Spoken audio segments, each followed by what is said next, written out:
างคืนเมื่อครั้งเฮาสองหากันอายเฝ้าคิดถึงอยู่ทุกเวลา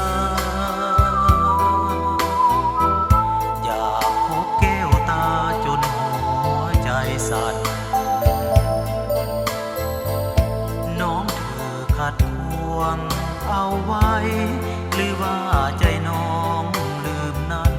หรือสิ้นสงสารจึงบ่มาพบดังเคย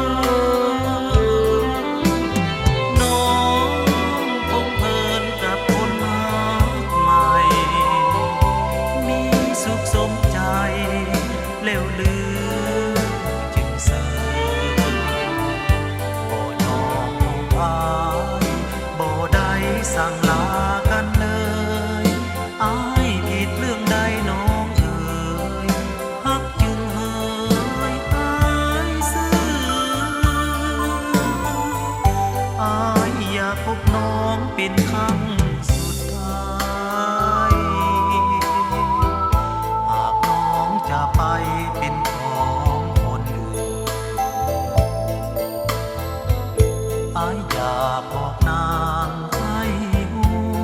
ว่าอยู่อย่างทุกข์ขมขืนหลับนอนทนฝืนห้ามใจที่คิดห่วงหา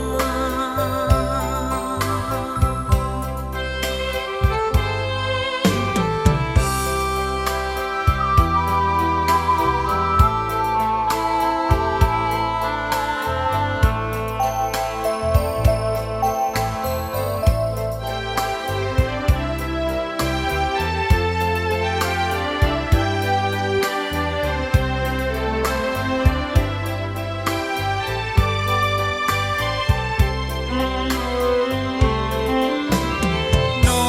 งคงเพลินกับคนรักใหม่มีสุขสมใจ